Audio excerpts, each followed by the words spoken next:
All right, we're gonna get started here in about T minus 30 seconds. Cool. Awesome.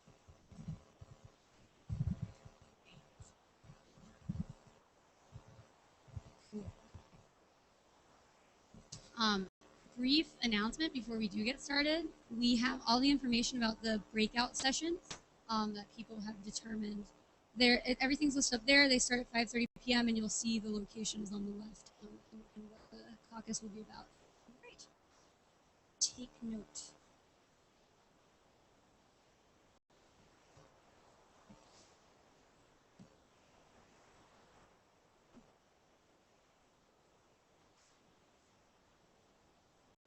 Okay, wonderful. So just so everybody knows, we're gonna have 45 minutes of having our panelists talk, and then there'll be some time for Q&A after that. Unfortunately, one of our panelists, Laura Nader, has to leave a little bit early, so she will be stepping out, but we'll have the rest of the panel going for questions. Okay, cool. So hi everyone, my name's Katie, and this is the panel discussion on investment. I'm going to read to you the definition that our team at CSSC came up with for investment, and then each of the speakers will go down the line, briefly introduce themselves, where they work, maybe where they go to school, however you want to introduce yourselves for a minute, and then whether or not you would add, subtract to that definition that I'm going to read right now.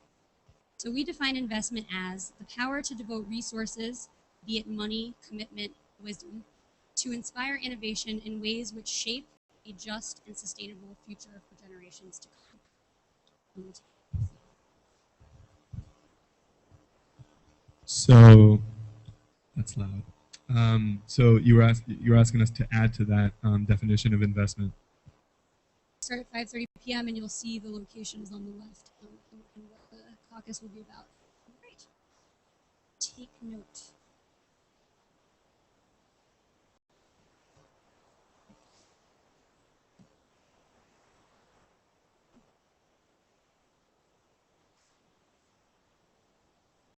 Okay, wonderful. So just so everybody knows, we're gonna have 45 minutes of having our panelists talk, and then there'll be some time for Q&A after that.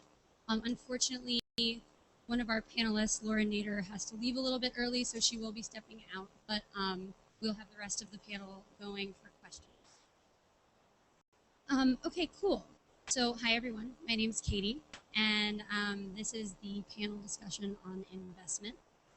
I'm going to read to you the definition that our team at CSSC came up with for investment, and then each of the speakers will go down the line, briefly introduce themselves, where they work, maybe where they go to school, however you want to introduce yourselves for a minute, and then whether or not you would add, subtract to that definition that I'm going to read right now. So we define investment as the power to devote resources, be it money, commitment, wisdom, to inspire innovation in ways which shape a just and sustainable future for generations to come. So that's loud. So you're asking us to add to that definition of investment. Sure. I guess when I think of an investment, oh yeah. Hi everyone. My name is Ophir, and I'm a junior transfer at UC Berkeley here at Cal, and I am involved with Fossil Free Cal, which is our campus's fossil fuel divestment campaign. I've been involved with it for about 2 months, and I would just say that when it comes to investment, I think of the moral imperative to align your investment practices with your stated values and goals and mission statement as an institution. So when I think of investment, I automatically now think of that.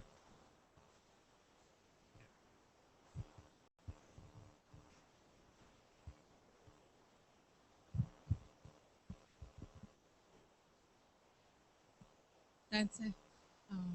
Just a layman, member of the Beaver Lake Cree Nation, which is located in northeastern Alberta, 2.5 hours northeast of Edmonton, Alberta, located between 2 of the 3 tar sands deposits. I am the Alberta Climate and Energy Campaigner for Sierra Club Prairie Chapter. But first and foremost, I'm a mother. Would I add to, you know what I would do? I'd take her definition and his and put them together and call it mine. That's what I do.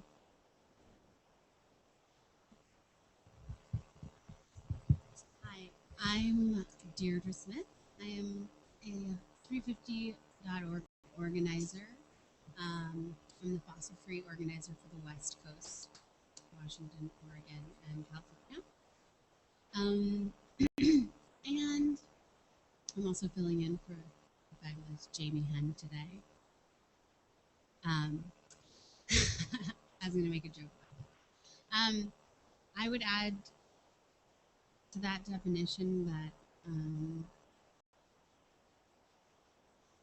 there are a lot of ways that we can divest. So there's money, but there's also time, resources. There's a lot of ways that we can invest in things. And so, yes.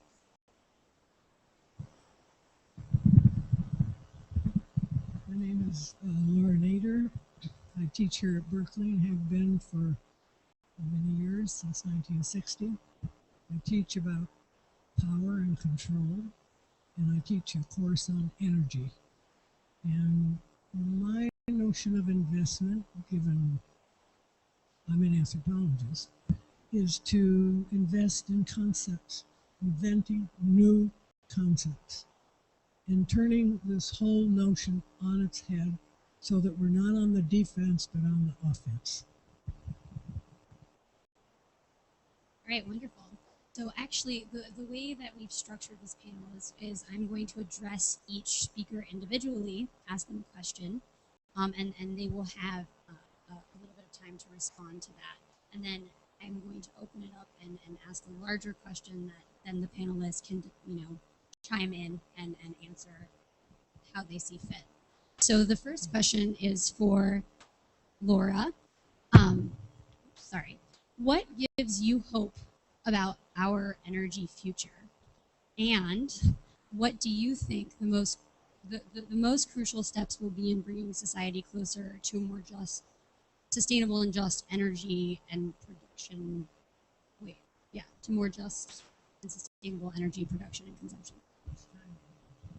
Like 5 to 7 minutes.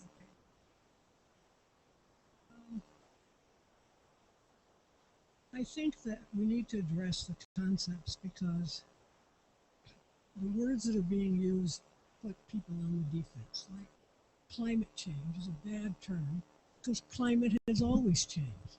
So if you come from Nebraska, you say, so what's new? Climate has always changed. Well, there's something that is new, and I think we ought to give it a different kind of name. I think we look at the energy, your divestment from oil is very appropriate. David Freeman, who was a leader, is about close to 90 years old now. He closed down Sacramento and made a solar area of it. He says we got to get rid of the 3 poisons. What are the 3 poisons? Coal, oil and gas, and nuclear. Those are the 3 poisons. They're all bad for health, for the climate, for the workers, for anybody who lives in the area. And we ought to call the people that are pushing coal, oil, gas, and nuclear the new Luddites, because they don't know how to shift gears. They're stuck in the past. You have to subordinate in reverse. So I think that part of subordination in reverse is to redefine insanity and talk about institutionalized insanity. The fact is that there are nice guys who work in these nuclear plants and nice CEOs, etc., but the institution they work for is making them act in ways that any psychiatrist would define as insane, because I've talked to psychiatrists about this. You have to redefine progress as survival. The good life is not what we've got as progress. So that means you have to show the centers of sickness that are caused by, in quotes, technological progress.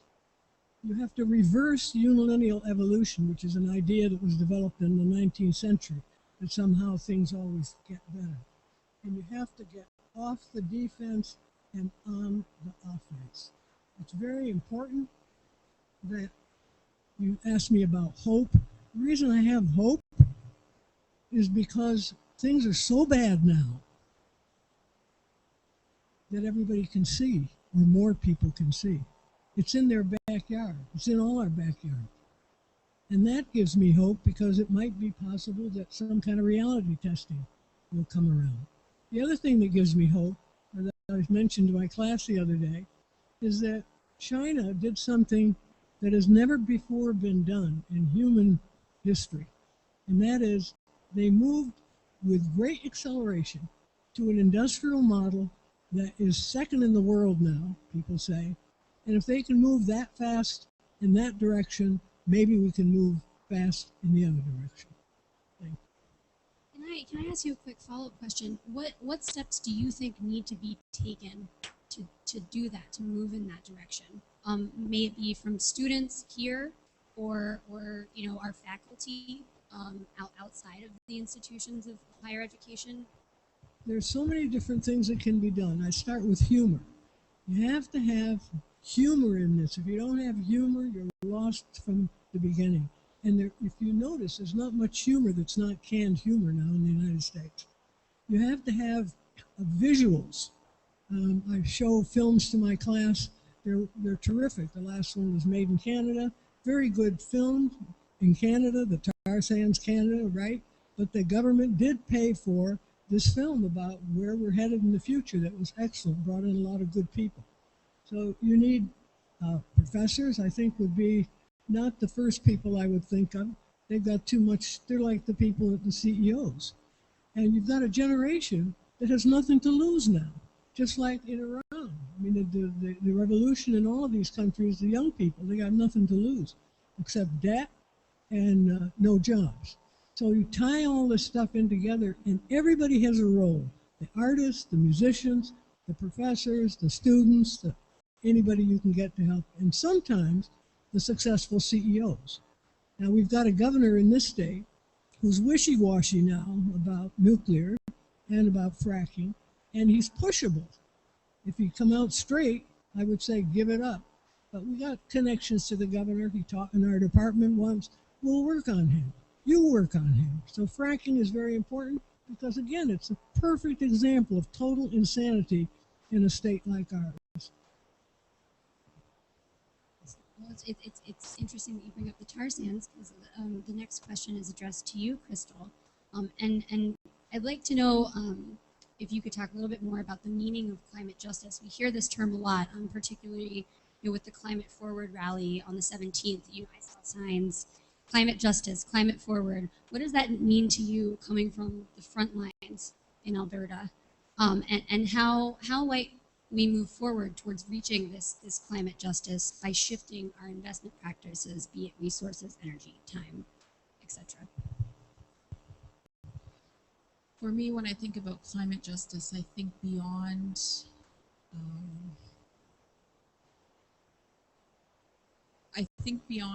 the confines of these fossil fuels, all of these things that we think about that impacts climate. For me, I always take it back to my Indigenous ways of knowing and being. And climate for me involves, the health of our one true mother. And so when I think about climate justice, I think about justice for her. I think about the way that she will sustain us as long as we take care of her. When we think about water, that's the milk of the earth. So further to that, I always make that connection for myself as a mother in relation to investment. I don't think about investment in relation to money in any way. For me, investment is, for myself in that thought process. As a mother, I was selfish enough to bring children into this world because I didn't want to be alone. So I brought children into this mess. So I have an obligation to them. And I've invested myself into a sustainable future for my children and divesting from this addiction we have to money, control, power. Because no matter what you look at, be it coal, mining, tar sand, it doesn't matter what it is. There's always going to be an addiction to something, and that something is money and control and power. So if it's not tar sands, it's going to be coal. If it's not coal, it's going to be something else. Even an addiction to water. So as a mother, I have stepped back and I've invested myself into trying to give my children hope for the future. So I sacrifice myself in the time I have with my children. And it's funny that this question, I didn't even realize this was my question till about 15 minutes ago. But I had a really hard time this afternoon, wandering around by myself. Sorry. Until you live there, until you experience this every day, not only seeing through your eyes what's happening. We don't only fight the non-First Nations people, we fight our own people too, because our own people are pro-industry too. And I have to leave my children a lot of times, and it's not easy. It's not easy leaving them. They're 4 and 6, and I'm a single mother. But I have an obligation to those kids. I invest my time into their future and my future generations, all of our future generations. So when I think about investment and how do we invest, that's how I invest myself. My people invest by way of taking on the Canadian government. So as young people, you have an obligation to help too. So when I think about how can you invest, this litigation we're involved in isn't just about the Beaver Lake Cree. This litigation is also about everyone's future. We're fighting for everyone because we have the constitutional power to stop this industry in our traditional hunting territory. 39,000 square kilometers, 80% of the in situ happens in our territory. And we have the power to stop that. But we need your help. If you think of amazing ways to fundraise money, you're willing to fundraise, you're willing to devote your time to fundraise, then do that. And contact raventrust.com and donate to them. That's the only thing that's going to, right now we're winning this litigation, and that's the only thing that's going to stop us is money. So there we go back to the whole money thing, and how can we use that for our advantage. So that's the way I would answer the question. Wonderful. Yeah, Ambrosia is actually going to write raventrust.com or .org. .com. Awesome. Yeah, and that's a way that people can get involved because, like you were saying, the one thing that's stopping the litigation, which we know is the law, is the fact that these industries have so much money and so much power, and we as people who are trying to stop this, like solidarity, we have the power of numbers and small donations and crowdsourcing and investing our time in organizing to get people to invest so that they can win this litigation and we can make concrete results. Anyhow, I digress. I lost my darn. Okay. 1 second. And also, I'm sorry for being a little unprofessional here, but my phone keeps buzzing, and I was wondering if maybe you could hand it down so we could just turn it. Or Ambrosia, you could maybe just turn it. Great. So, wonderful. Deirdre. Hey. Can you talk a little bit about what you've done with 350.org? What is 350.org? You're building a climate movement when you're in every country except North Korea. That's what is that? What does it mean? And what inspired you to invest your time and life into working with this organization? Thanks for asking that. I just want to say that I love every time people say every country but North Korea, because it just emphasizes the but, and you think, why not North Korea? Yeah, so 350.org. As you may or may not know, the organization started with a bunch of ragtag students who felt really passionately about being a part of the solution to the climate crisis. But they didn't realize how big they could think until an eyeing professor asked them if they wanted to be a part of starting a global movement.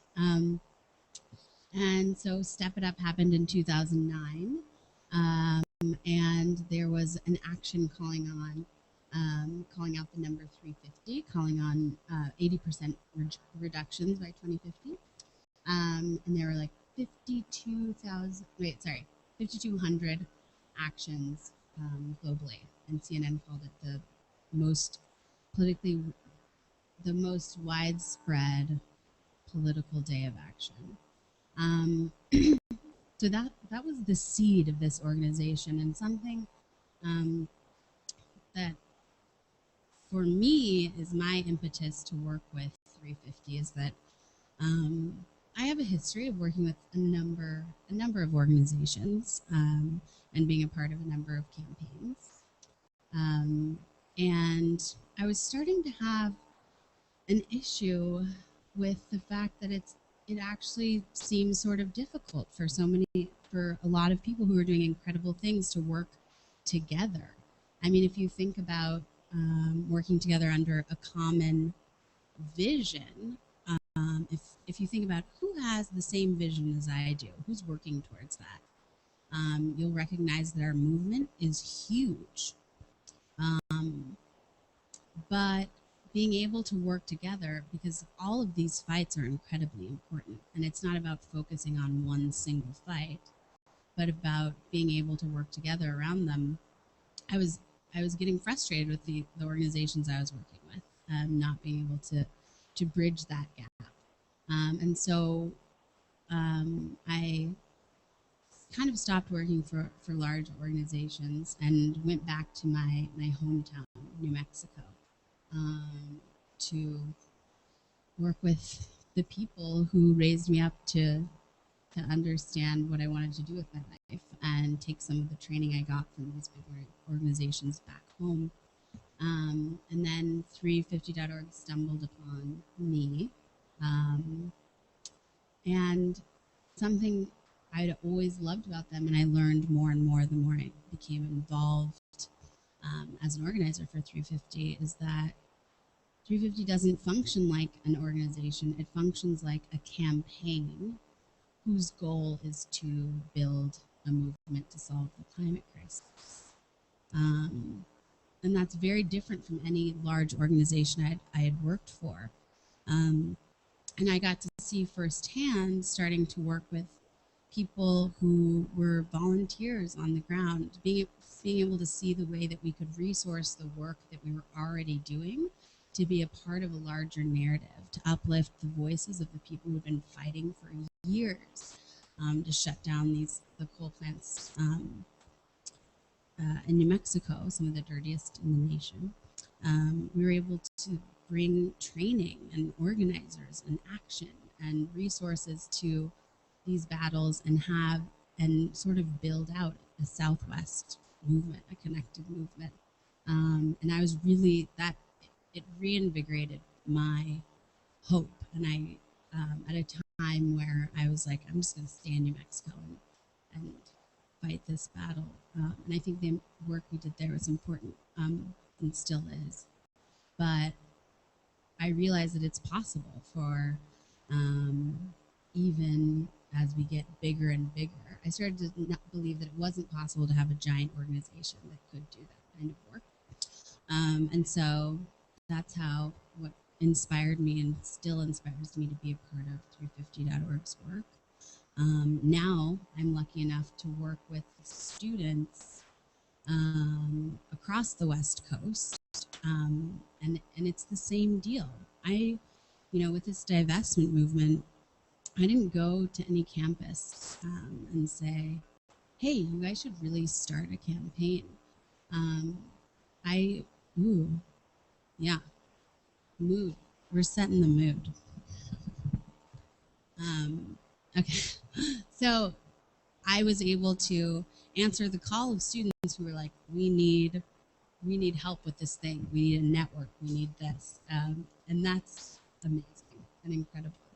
I just wanted to draw attention to something that Laura said about addressing institutionalized insanity. And that's what I think the power of a movement can lend. And there is institutionalized insanity in educational institutions. The very people that, speaking of investments, like the very people that invest in the leaders of tomorrow are also investing in the destruction of that tomorrow. And so that's why I'm excited about the divestment campaign, because I think it really draws attention to that absurdity that we see spread throughout our culture, and is flipping that logic on its head. So Wonderful. Yeah, I've come up with some follow-up questions. So we're going to go to Ophir, and then I'm going to ask a couple more questions before I ask the broader ones that I was talking about. So Ophir, can you talk a little bit about the student movement to divest from fossil fuels, and why students are using divestment as a strategy to advance, to deal with the climate crisis, and within the framework of students investing their time and energy into this? Yes, I can. I guess maybe a good place to start answering that question is just describing how I personally got involved with all of this, with Fossil Free Cal and with the divestment movement. I previously felt, when I thought about climate change, I was a little overwhelmed by the whole issue, and I didn't really know how to even start getting involved in addressing. I felt more comfortable addressing issues that were more pointed, were more focused. And then I attended a talk by Bill McKibben of 350 when he went on his 21-day tour across the US. And he did an amazing job of breaking it down into not only very simple numbers and science that everyone can understand, and making it accessible in that way, but also did an amazing job of just bringing it down to earth in the sense that everyone can do something, everyone can get involved, everyone can make a difference.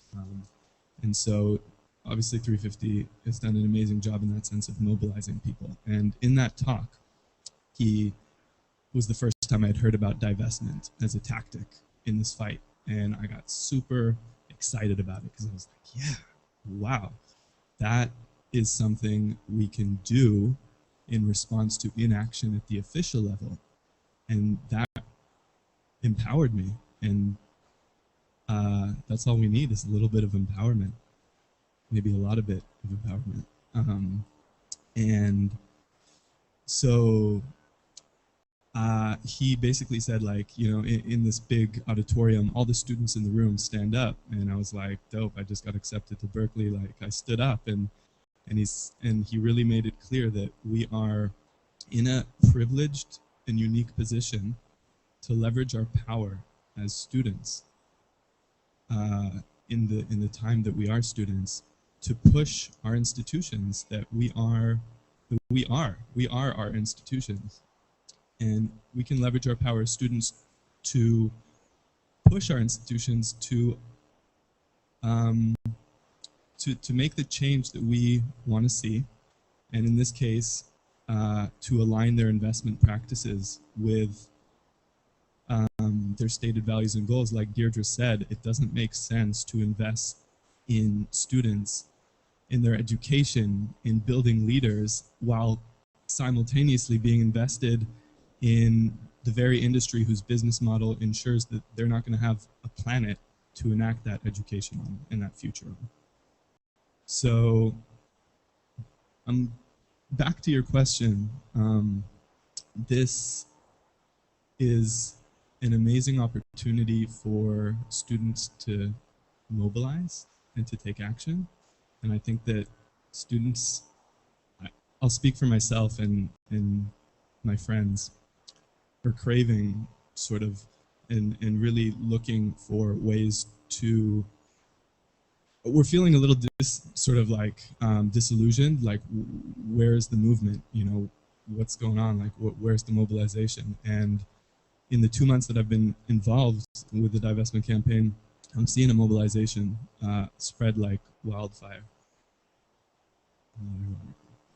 Not ironically. Did I? Is there anything else I can add to that? Like, do you want me to speak a little bit? How many schools right now would you say are working actively on divestment campaigns? So yeah, the student divestment campaign has been around for about 2 years. It started at a small liberal arts college in the East Coast, Swarthmore College, and as soon as 350.org jumped on board and put their backing into it and spread the word, now about maybe 5 months later, so just since last fall, there are over 300 active campaigns across the U.S., and there are active campaigns all over the world, and that's huge. Media outlets, you know, there's just articles being written, especially over the last like month. Media is really catching on, so it's happening, and it's amazing to see students mobilizing around and feeling empowered to act. Wonderful. Right. Laura, I know you have to leave very soon, but I was wondering if you could just quickly, I know since you are an energy expert, let us know. We talk a lot about divestment, right? And divestment is just a tactic. What are the kind of energy solutions we need to invest in, or we aren't investing in that already exist? Before I answer that, I just may I say a couple of things. First, I just want the audience to know I'm not running away. I'm going to a memorial service for one of my colleagues who passed away. But more important, perhaps, there are two parts to this whole picture before I answer your question. One has to do with, if you look at who's sitting up here and what we've said, there are universities and schools that are very much involved. And then there's the hoi polloi. And I think it's very important to use different techniques to communicate with the folks, and that's not putting folks down. I come from a little town in New England. I went there and I gave a talk on energy in the last 5,000 years, and it was the biggest audience that they'd had for that series of talks. It interested them, but I didn't talk like a professor. As I say, climate change, from their point of view, climate has always been changing. You got to call it something else. You got to connect it to survival. And if they say, well, what do you do? Well, half of the audience were solarizing their house or solarizing their whatever. So you talk about renewables. It's a total non-problem. The problem is not energy. Let's say we win all the energy battles and we're all into renewables. The big issue is consumption and living a different way. And that's where we have a lot to learn from Native peoples. I made a film called Losing Knowledge, 50 Years of Zapotec Change. And I showed what's happened to their life. They were sustainable, for God's sake. We went in there, we wanted to do something, whoever the movers are. And in fact, the engineer who was in charge of building the road that basically ended up destroying this area, which had been totally self-sufficient before the road came in. And now they're on the poverty level. They can't grow corn anymore, whereas where corn started, because it's coming in from the Midwest. That has to do with NAFTA, and so on and so forth. So we've analyzed it. Energy is easy. Solar, the various solars, efficiency. This is the most efficient state in the union, and that's because Californians have done it. We save more than any place, and we live well. I think we have to decouple the whole notion that somehow we're going to have to suffer to change our lifestyles, because if you look at the amount of hysteria, the amount of junk medicine that people are taking because they're depressed in this country, there's a one-on-one correlation. The more energy you spend, the more depressed people are. So the more rich you are, the more you go to psychiatrists. So we have to debunk that. I think that's important. Energy solutions, we've got David Freeman. He started out as a nuclear engineer. He then went to the Tennessee Valley. Then he got to Washington, and he had a total relook at what was going on. He came to California. He went up to Rancho Seco. He said, close Rancho Seco, make it into solar and wind, which they did. And now he's almost 90 years old. He's on a campaign. He's as energetic as the students on Divestiture. So we have to use older people who lived through this and can see what's going on and so on. Use anybody. Don't make it just young versus old. And I'll give you a model. The model is the Gray Panthers. The Gray Panthers were a very interesting organization, started in the 60s to show that old people didn't have to be old and retire. They connected with everybody. They connected with anti-Vietnam. They connected with the consumer movement. They connected, etc. And they did all the things that old people aren't supposed to do. They appeared in places like CEO meetings and so on. Nobody expected all these older people to be there. And they weren't going to send the police in after them either. So we have to do things like that that are more innovative, I think, and fun. That's awesome. So, great. I kind of want to take that question to everyone. In particular, Crystal, I had the privilege of seeing you speak at the Power Up Students Divest Convergence in Fort Worth, Pennsylvania, in February, and when you spoke, you connected divestment to the struggles going on to block Keystone XL, in a sense. And I was wondering if you could speak a little bit about how the two, movements, or how divestment connects to what you're facing and working on, and what you think needs to happen to move forward and build more solidarity from the boardrooms at University of California to what you're facing. Is that really nice? Okay, But that's okay. I'll figure it.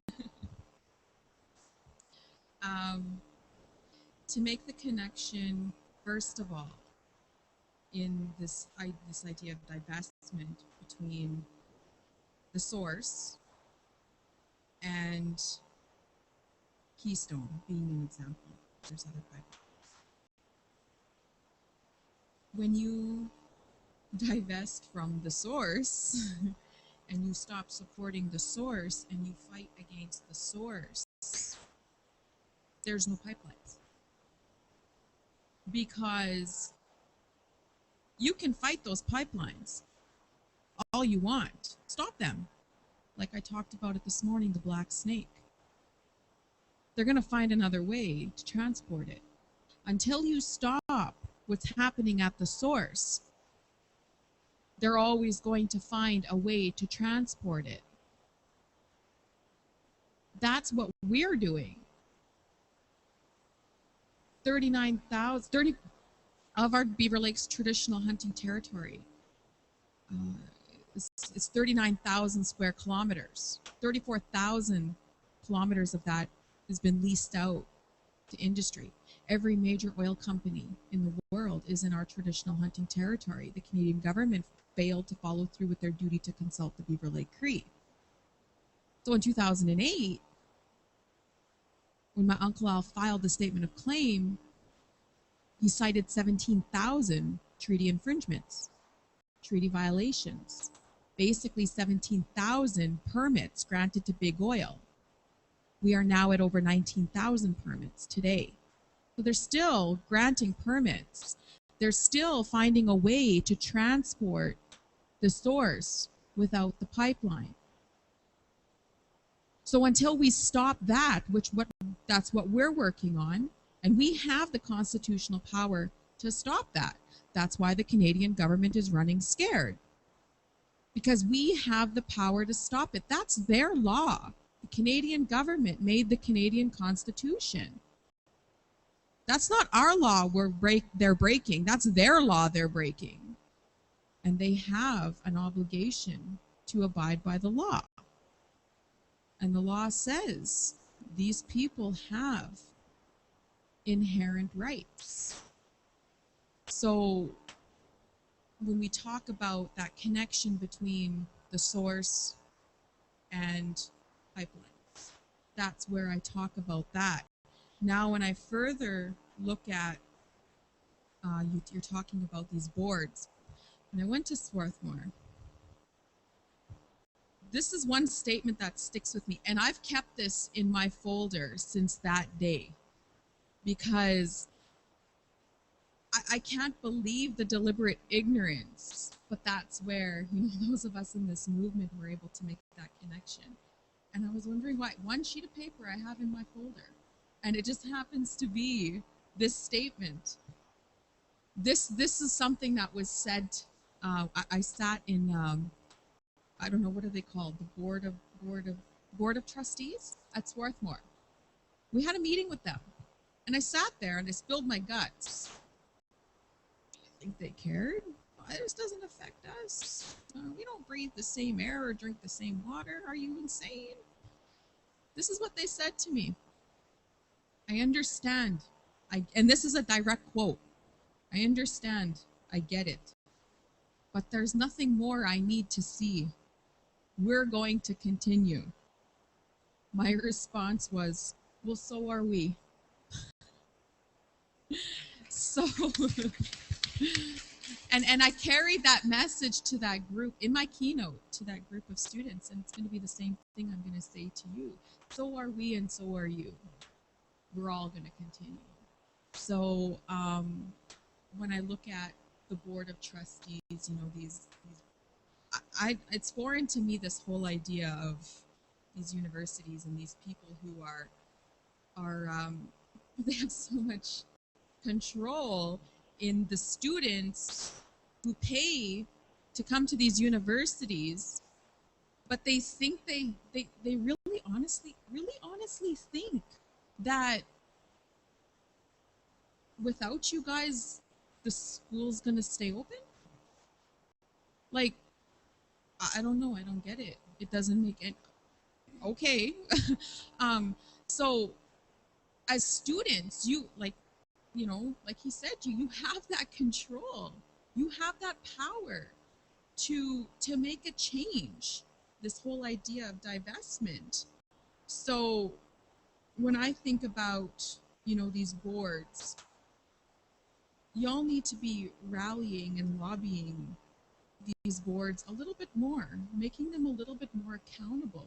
Because when we think about the source, and I'm going to finish with this, honest.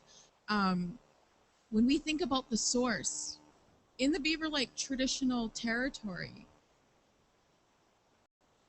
at the rate they're extracting right now, from my understanding, they are only going to be able to extract for 50 years before it's all gone. That's in your lifetime. That's in my lifetime. That's in my children's lifetime. So these people are investing in that. They're investing in leaving what for you? leaving what for their children and their grandchildren. Those are the people that believe they're going to eat money and drink oil in the end. And their children are going to eat money and drink oil in the end. So think about that.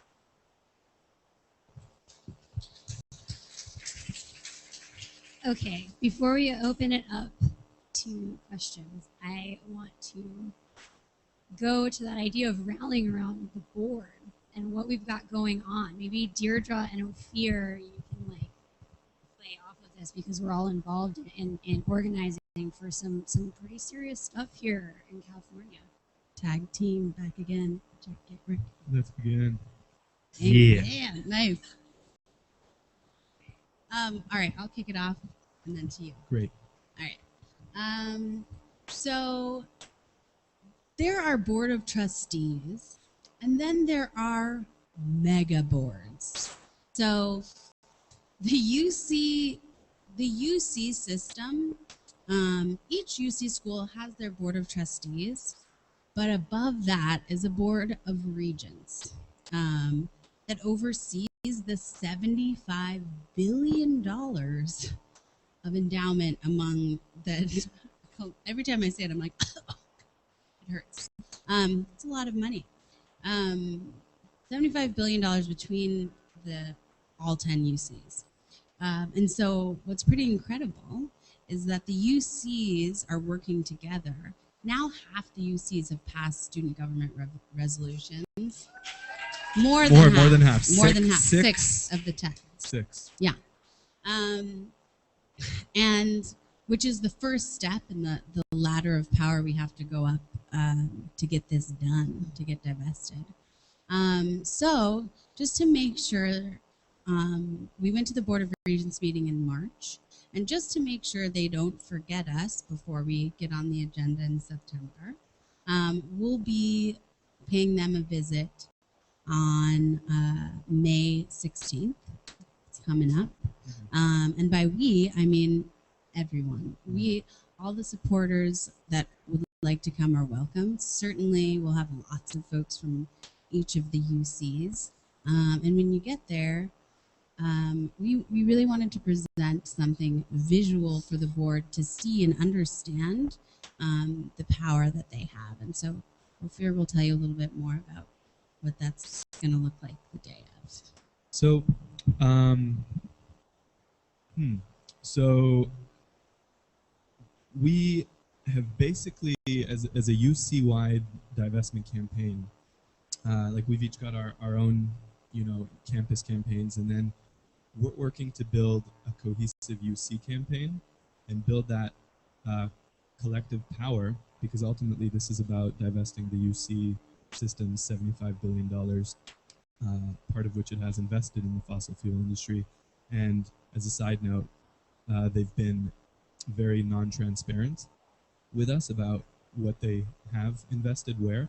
So we've pushed really hard and don't know much there. But just to jump off of what Deirdre was saying, we've identified the hoops we need to jump through. And this is just, I'll tell you a little bit about it because it's an example of the bureaucratic process of divestment.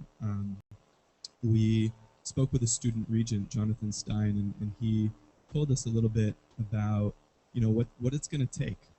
And basically, we've kicked off to an awesome start by divesting or passing resolutions through 6 UC student governments. That's UC Berkeley, UC Santa Cruz, Santa Barbara, San Diego,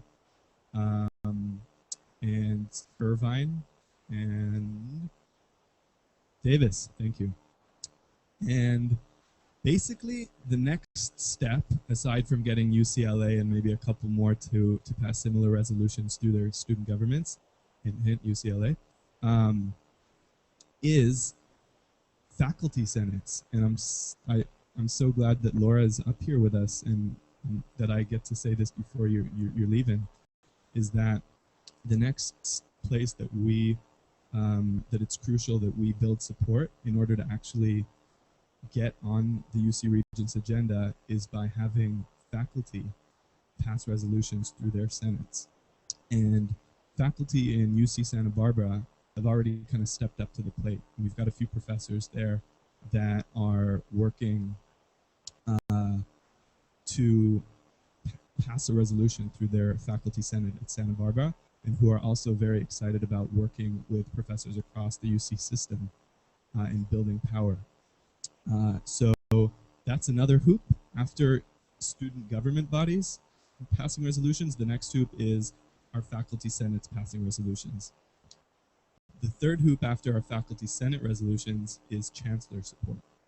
So if we can have like 8 student governments pass resolutions, 6 faculty senates, and maybe 3 or 4 chancellors who have written a letter saying, you know, I support divestment, then we are in a really solid, powerful place to go to the UC Regents in July at their next meeting in San Francisco, along with a few other, you know, weapons, if you will, that we're including a referendum that we just passed here at UC Berkeley, showcasing that 73% of our student body supports divestment, and then, you know, our bodies ourselves showing up, you know, 150, 200 students in spirit, in body, saying like, look, we've got numbers. And media is another weapon as well, bringing the media as well. And if we can do all of those things, then our ultimate aim is to be on the UC Regents agenda, official agenda, in their September meeting. And we genuinely see ourselves divesting next year and following through with all those things. And so that's the process that we're working in. Now y'all, yeah, there's... I just want to say that I've been to the UC Regents, and one of the things you need to do is to extend the time allowed for speaking. I think they gave me 1 minute, and none of the regents were paying attention. They were talking to each other, Yeah. they were ignoring, and so on. So you have to extend, and I think, remember that Governor Brown is now in charge. He's going to appoint 3 new regents in May, and he said something to me about the amount of time that's allotted and not getting any feedback. So I might want to push. It's a funny scene over there. Like, you got these UC regents, and they're so disconnected from the actual student body. Yeah, so we're working. It's a funky situation. Can we clap for Laura really fast? Awesome. Laura, thank you so much. Awesome. Rock star. I just wanted to say, can I say one more quick thing is about the breakout sessions?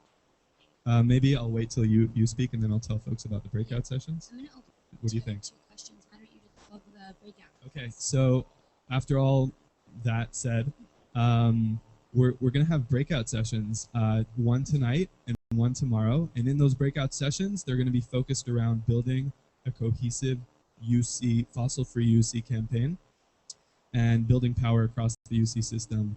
That's going to be one breakout session. And another breakout session, which is going to be, I don't know which one's which yet, but one of them is going to be specifically organizing for this upcoming May 16th Regents meeting in Sacramento. So we would love to have as many of you in those breakout sessions organizing with us. And I also want to say, if you're not in the UC, please feel free to come, because these discussions that we're having and the power that we're building can be taken to your state, whether it's the CSU or the California Community College. Yeah, we want you have there. to work together. So so please feel free to join us and make your voices heard. Great. So let's open it up to questions. I'm just going to pick people who raised their hand. And please address the person that you want to answer the question, or let us know if it's open-ended for everyone.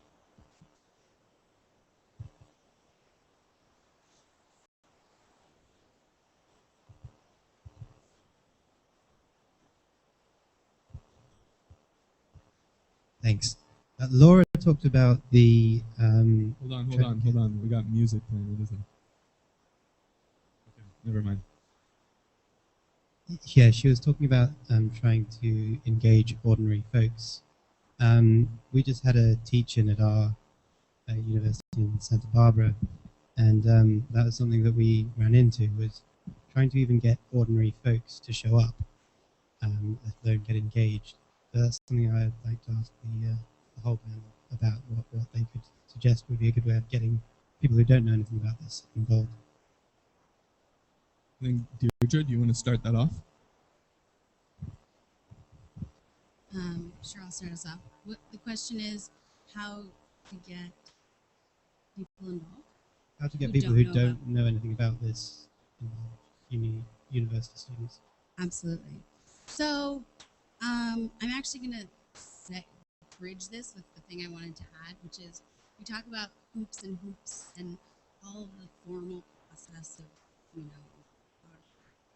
to engage folks. But the thing is, it's like we're actually what we want to do is build power. Like, thank goodness we have a few hoops to jump through because we're not like investors who love talking about divestment. We're trying to build a movement that has to accomplish a lot, right? So let's have some fun with everything we do. And so I talk a lot about narrative, that everybody who goes to a meeting, goes to your meeting, who goes to an event, who sees your creative outreach, maybe you put chalk in the quad, but thinking outside the box and how we outreach. And then once people come to the thing we've asked them to come to, they should not only they should not only know what our campaign goal is, which means that everyone on your team has to be on the same page about what are we trying to achieve by the end of this semester and what's our big goal, but should know what your common vision is. And a lot of people forget that. You talk about divestment a lot, but really staying rooted in the vision that all of you share, because really you're all working together because something's broken in our society that we all want to fix. We want to change something, and that's what really inspires people. So one thing is meeting people where they're at, and when you plan actions, events, meetings, outreach, thinking about how to tell your story and be creative in a way that that just in seeing a picture or hearing one sentence or two, people understand where you're coming from, that you're not just about divestment, but that there's something deeper, that you have a story, that your campaign has a story that's rooted in a vision of a different. I think, should I go ahead?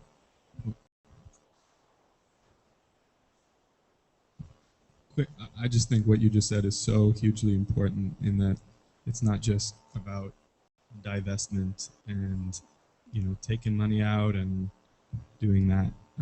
It's so much more. It's a reflection of everything you heard Crystal say this morning and up here. It's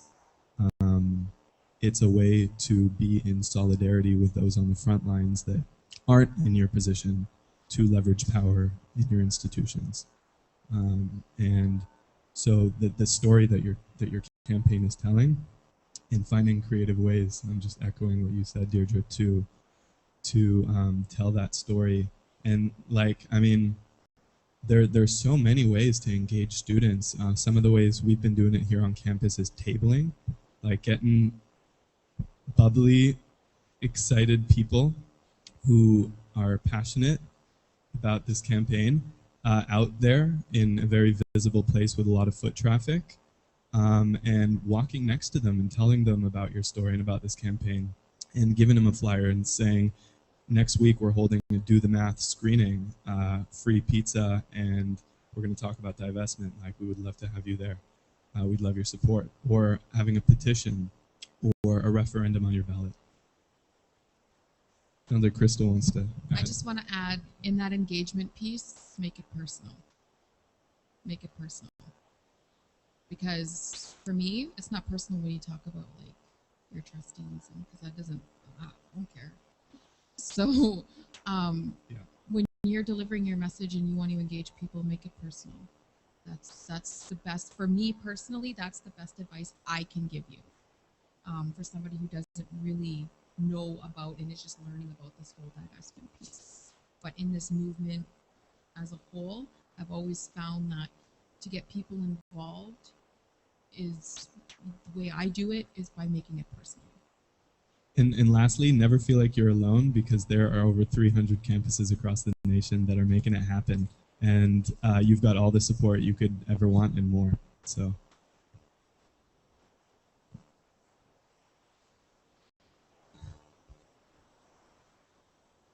Okay. Wow. My voice is really loud. Okay, so you mentioned the amazingly huge UC endowment of $75 billion. Yeah, whoa, every time. Okay, so the United States military, we always forget.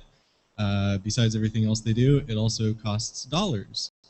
And it costs a really large number of dollars, about $2 trillion every year, which is about $5 billion a day. That's a low estimate. So in the case of the UC endowment, it's amazingly huge, inconceivable endowment. That amount of money is consumed every 2 weeks by the US military. So I don't know what the sort of prehistory is of these divestment campaigns in universities. I don't think I have to. I think it's obviously, how can you even talk about divesting from US military-related industries? That's kind of the understatement of the century. But my question is very simple. How can we divest from military industries? Any ideas? Yeah, Deirdre, go. So I love this question. So part of the thing with divestment is it's not just numbers, right? We've tried to make policy.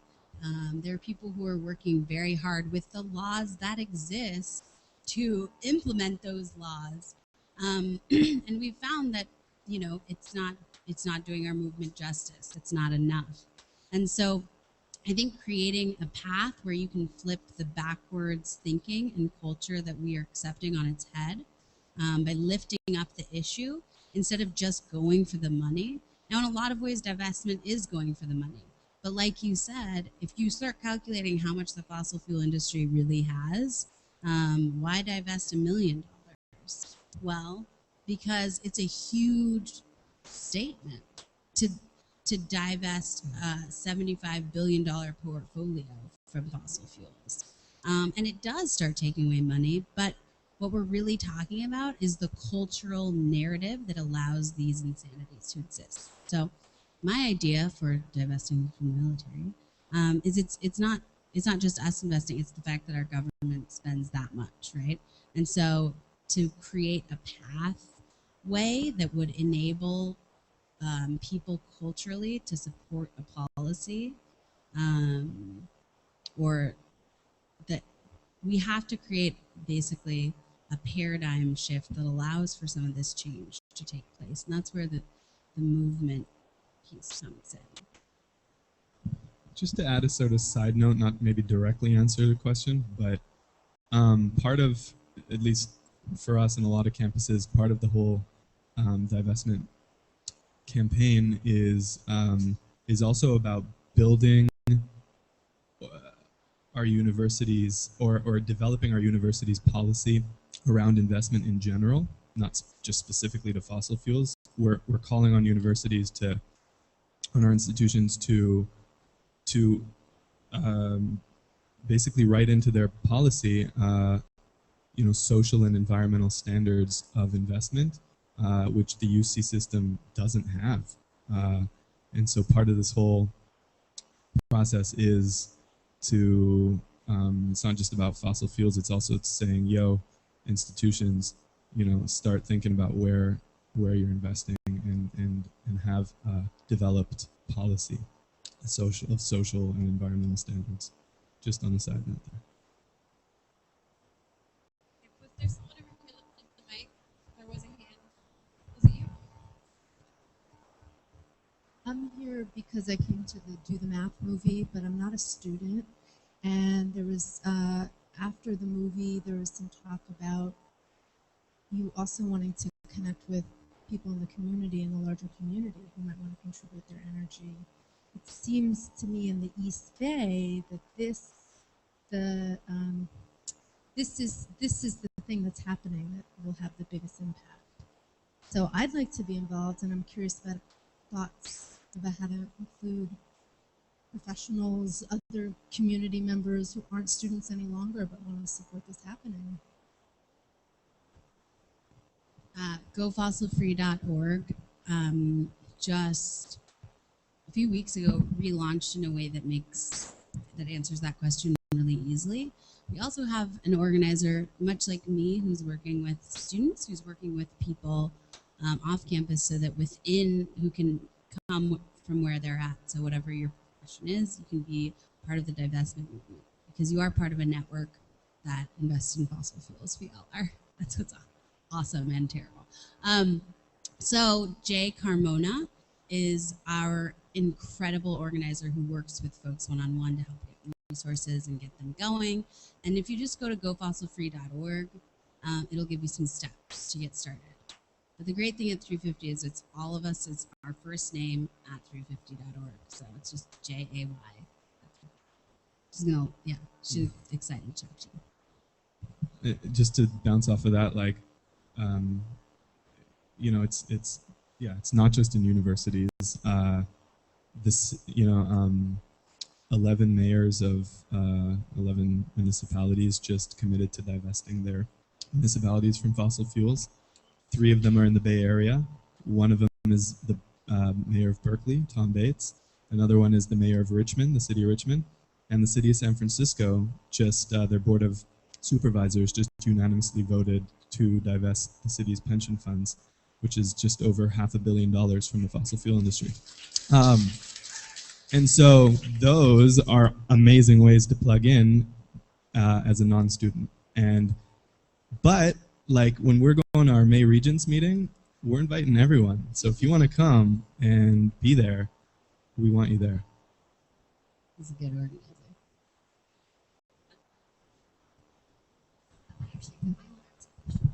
Crystal, you talked a little bit about waivers. Do you have any other ideas for students here can help in other ways to get the money you need to win this litigation? Because like we've got to win. And maybe you have some thoughts to that so that students might plug in from the community, etc. I second that. Super. Well, the easiest way is if you have money, give it to us. I'm just kidding. Sort of.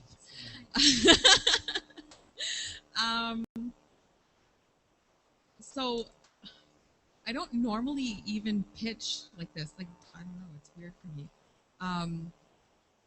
No, it's fine because it should, I mean, realistically, the only thing that's going to stop us from winning this litigation, this lawsuit, is money.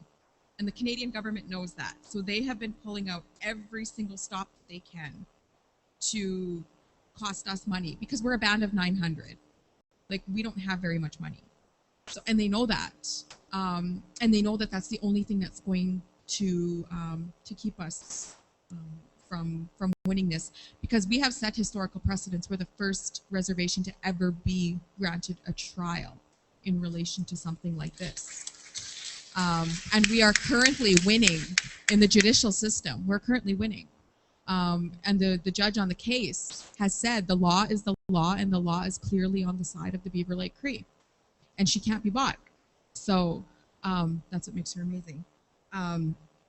So when I'm asked about, because that's the only thing for me when I think about going out there and sharing my story and talking about my children and all these things, is, well, I can motivate people, but then what, right?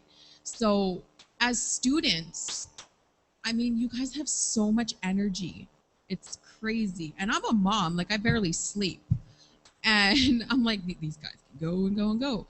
So if you have like ingenious ways of fundraising, any ideas that maybe you personally can't do, pass it on to Susan Smitten at Raven Trust. Like that website, she's updating it all the time. When you go to the website, click on the Beaver Lake Cree, and then you go directly there. Her information is there. Raven Trust works directly for our legal team, Jack Woodward and Company.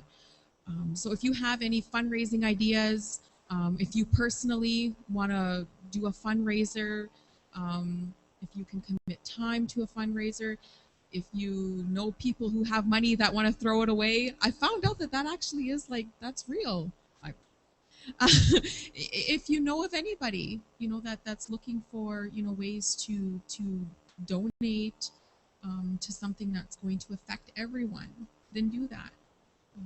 That's Crystal, I'm wondering, like, totally money in addition to raising funds, are there any other ways that students can help, like, other than raising come funds? to the Healing Walk, July 5th and 6th in Fort McMurray. Cool. Really, honestly. And when there are when there's things going on your campus, or there's something going on, you know, in your area, go, be there. Just your presence alone is helping. Utilize social media. Can you also refresh us on when to raise kids?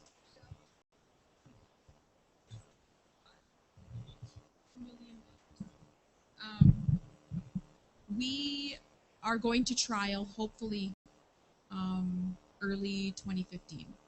So that gives us 2 years to basically fundraise $2 million in order to get into court. If we don't raise that $2 million, we don't go to court, which means the Canadian government and every major oil company will win. So that's the only thing that's keeping us from getting in there, is that $2 million. Crystal, my question was, I'm going to be honest, I cried at the presentation this morning. Me too. I had tears from yours and previous Garth's presentation. And I was wondering, is there a way that we can transmit kind of that energy that you put into this room? Can we put that on a video? Like, if anyone remembers the quasi-scam video from a few years ago, Coney 2012, where they pulled at people's heartstrings and got them to donate, and then it turned out to be a less than reputable cause. But the power of internet, when something hits the blogosphere and goes on every Facebook wall, and people are watching this movie, and it is something that makes them cry, is there a way do we have a succinct YouTube video that's 15 or 30 minutes long? Do we have a succinct, you know, the before and after pictures? Here's the biggest boreal forest ever. Here's a giant effing wasteland. Is there that on the internet yet? And where do I share it? And where do I plug it into the hive mind? Oh, geez. There's a ton of videos. I couldn't even, honestly, if I had to, I don't know, maybe you guys have, like, I couldn't even give you one really good one, because there's a bunch that I'm thinking of. So I don't know, is there any that I mean, I've seen a couple of amazingly, I don't know what the adjective to use is, some documentaries, but they're not short videos. But like, what's that? To the Last Drop? Is that? Yeah.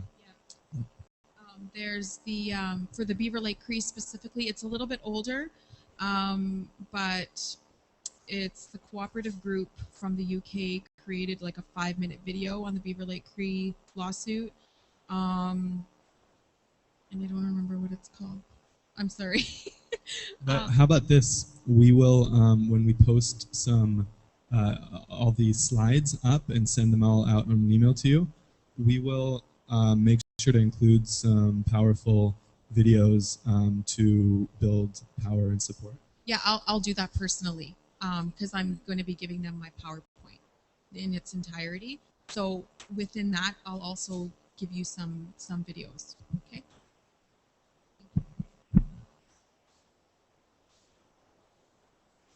Hi, my question is for Ophia. I go to UCSB, and and I have tabled and stuff for the fossil-free movement and talked to people about it. And one of the things that people bring up again and again is student fees, and how do you deal with people who don't seem to think that the environment is a worthy enough cause to like maybe accept some. I know we're trying not to hike student fees, but realistically, like, how do you respond to that concern? Because Totally. it's a concern a lot of people have. really easily. I mean, I'm waiting for 350 to come out with this awesome, like, 10 most common myths about divestment. Is it out? Okay, so we'll put that on the email as well. But it basically answers like, the common misconceptions about divestment, and that's definitely one of them. Is that the money that endowment funds, which we are calling to be divested from the fossil fuel industry, are not what impact student tuition fees. The endowment funds specifically go towards infrastructure on campus, and they go towards what else do they go towards? Anyway, long story short, they don't affect tuition. But they could make the argument that if we diminish returns, that in turn, affect us in the long run. And I think what you say to them is, hey, have you read the 4 reports that were recently published by conservative groups like HSBC, the bank, talking about the carbon bubble?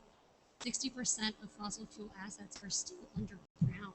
They haven't been delivered yet. If tax goes on them or anything happens that changes their ability to be delivered, like a student movement stopped them from taking them out, those assets are worthless anyways, right? So it's actually, I flip the fiduciary argument on its head when people talk to me like that. I say it's actually probably more dangerous for us to continue investing in these toxic assets.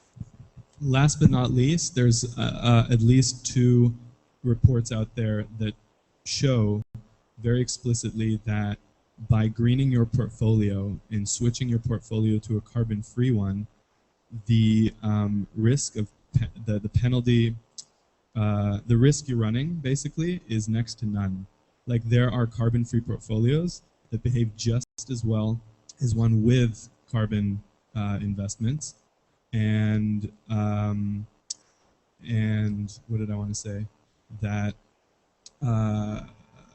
that when you take the carbon bubble into account and you take the fact that that you're not going to be losing, these reports are basically showing us that you're not going to be losing money by taking carbon out of your portfolio. So straight up, I mean, I think that answers those questions. Really quick example, when she's talking about like investing in something that's not even taken out yet. When you look at the Beaver Lake Cree, and I keep going back to it, but obviously, when you look at the Beaver Lake Cree litigation, like I said, the only thing that's going to keep us from winning this is money, right? But we're going to win. And so we have Exxon in our traditional territory.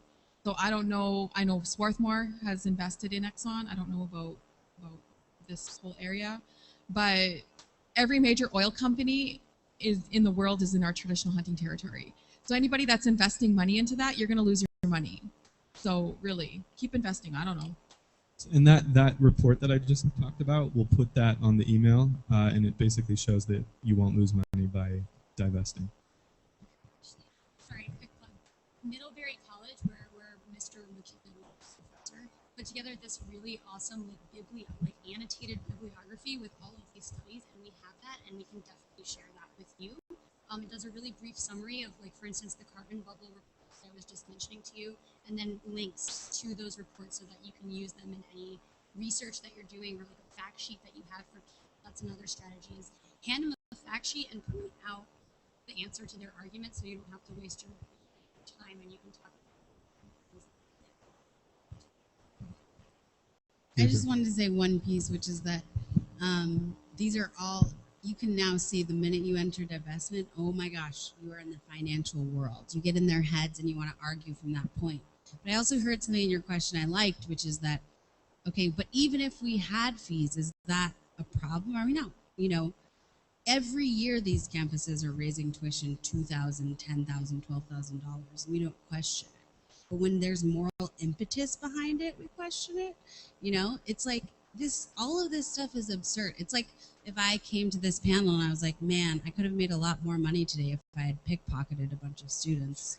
It's like, yeah, I could have, but it would have been immoral. So, I think also really staying rooted in the fact that that's you're in a very privileged position to be able to pay for universities, and some people, it's harder for some folks than others. But in the end, it's a little extra money. It's really weird to weigh the scale of people losing their homes, dying, being sick, the end of our planet with a few extra dollars a year. So I think also like recognizing that amidst all of these awesome financial arguments and reports, that is the language that some of these people speak to is good. And I just want to say that that's a really good question, and these are the type of questions that we're going to be talking about in the breakout groups, in building, a cohesive UC campaign, and being able to work together and provide support to each other to answer all those types of questions. So come to the breakout. I just had a really quick the video, like you. Sorry, I don't know your name, but Tom. All right, like Tom was talking about with the video. I think it's great that we have all these videos that are already pre-recorded and up there. But I think the thing with Coney was that they had that Facebook event, or multiple Facebook events, and it was all blasted very quickly, and no one saw the video. And like it was a big build-up until the video. So I think that might be something that we could work on, is doing some sort of video that no one, like a video exactly like that, but it needs to be that no one has. Says our social media man. Yeah.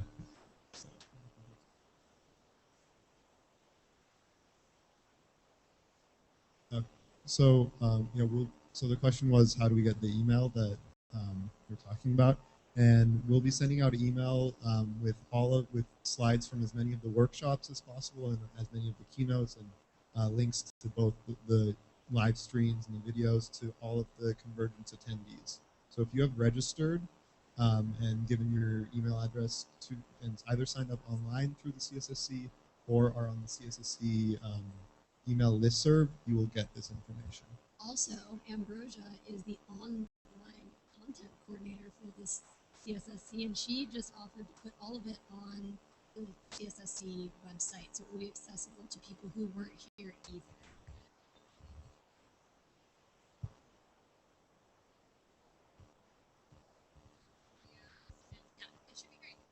And that goes across the board. If there are things that you want to see on the website, it's such a powerful tool. So talk to me.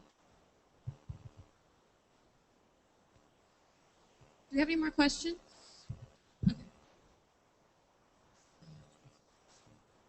Yeah, we have 8 minutes. 8 minutes. Cool. So time for a few more questions.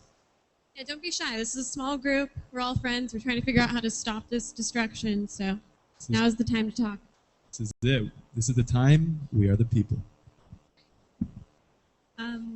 This is for the whole panel. I know that we talk a lot about this movement having a place for every single person, but have you personally been surprised by certain allies that you found, like unexpected allies, I guess, people who supported the idea and immediately were like either have, I don't really follow a lot of the other institutions that divest. I know a couple of churches have, but any unexpected allies in this that student groups should be working on to reach? Because it's kind of overwhelming to think about just tell everyone everything. You know what I mean? Was that to me? I missed the first That was part. to everyone. Oh. Okay. So the question was, Just have you found any people or any groups that are really supportive of this that we might not immediately think of? unexpected allies in the struggle for divestment? Yeah. Huh.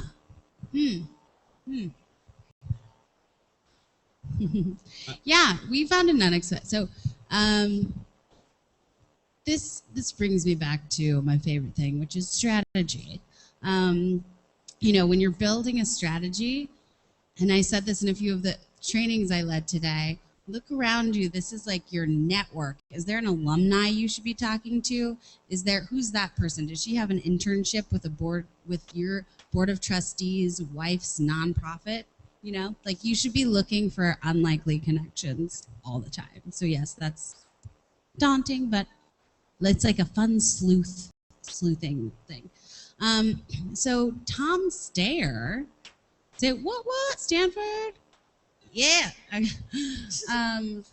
Who is a billionaire investor, was an unlikely ally because he's a board of trustee at Stanford. He's a cool guy, but he's also like all about investing. And he's really come out to say that not only can we not be investing in things like the Keystone XL pipeline for moral reasons, but that also, he's kind of really respected for his investment advice. And he thinks, much like what Katie called attention to, that fossil fuels are a bad investment. So I thought that was pretty cool.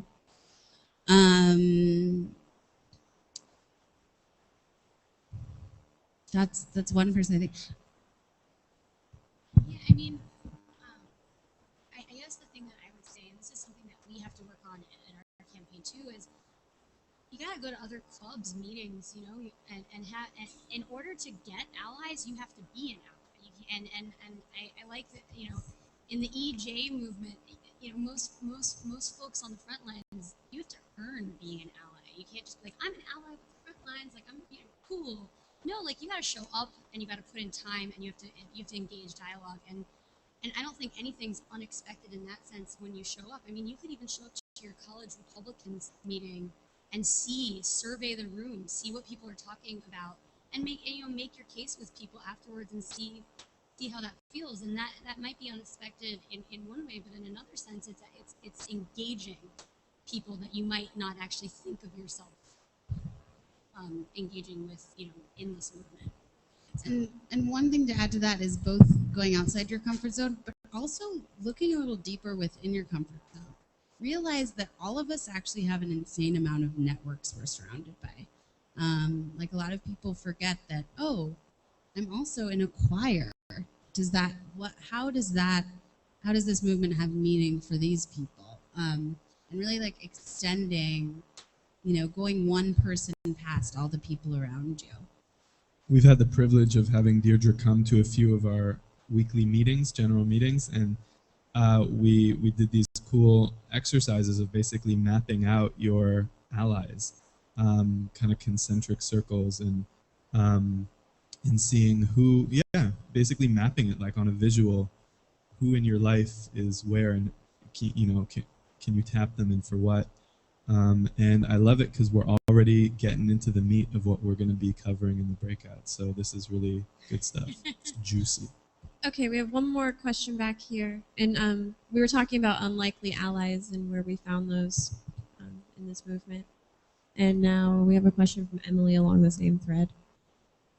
Yeah, very similar. My initial question was mostly how to keep in mind compassion and the meaningful relationships aspect of building a campaign.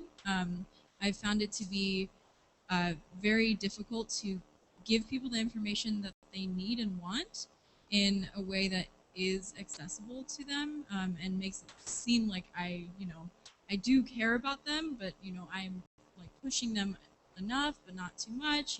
Gauging that has been kind of difficult. And also, it's not really a question. Sorry, but maybe you can help me. And when I do approach people in like unlikely situations or go to a meeting outside of an environmental group or something, they might not be like willing to hear me. And I'm wondering how to approach that situation where they feel detached from me and from the movement.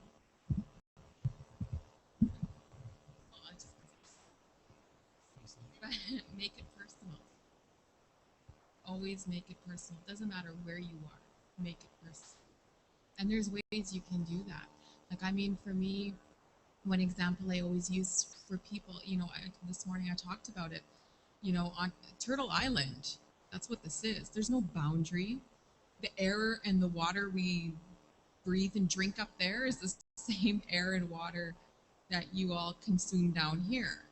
And the fact that, Bill C. 45, basically, went, like I said this morning, 2.5 million protected lakes and rivers to 92 and 67 the following day. They're using 6.1 billion barrels of our fresh water every day, just in tar sands. Really, like, if you drink water, this involves you, and using those facts and those statistics and making it personal for people. Then they're like, what?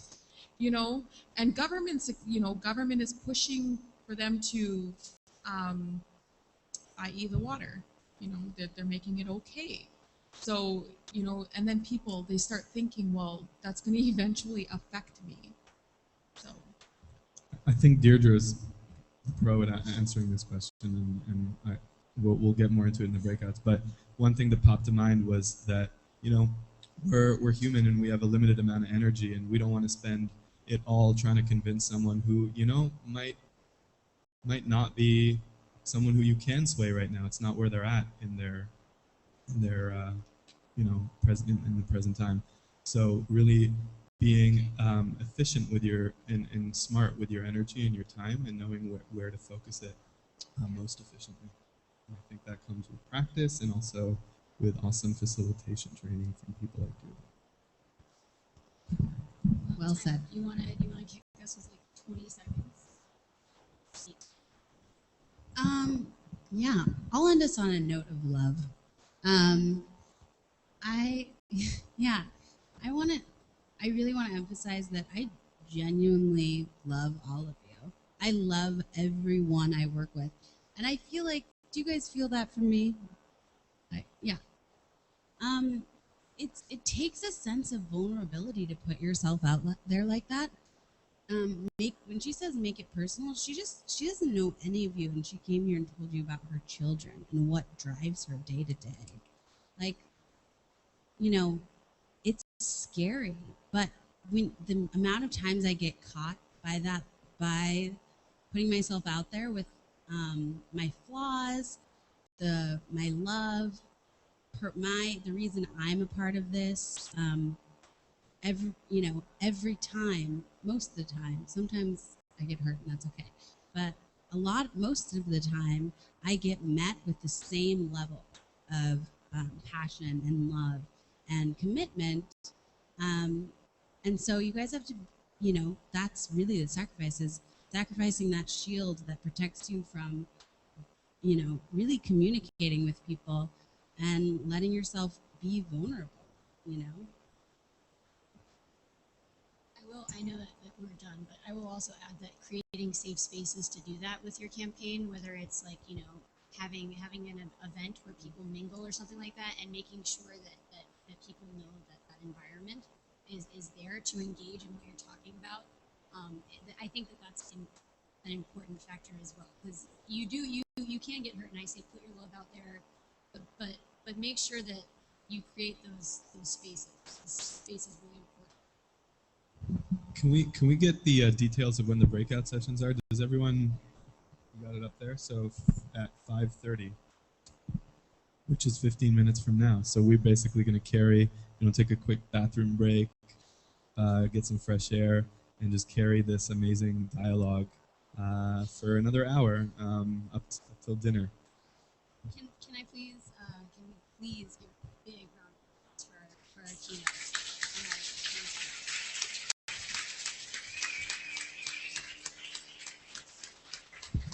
I just want to end with something, because this is the last thing I'm going to say before I go home. My kukum, my grandma always says something she used to always say to me, and that I always say now, and I try to always remind people when I go someplace. Before your feet touch the floor in the morning, you're first and foremost, we're all human beings. So it's remembering that. I don't care if you're a lawyer, I don't care if you're pro-industry, I don't care if you're the mayor or the prime minister. Before our feet touch the floor in the morning, we're all human beings.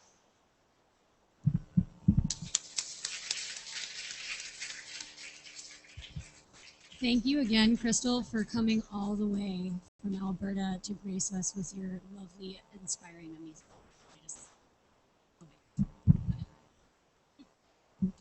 Thanks, y'all, for awesome questions. See you in the breakout.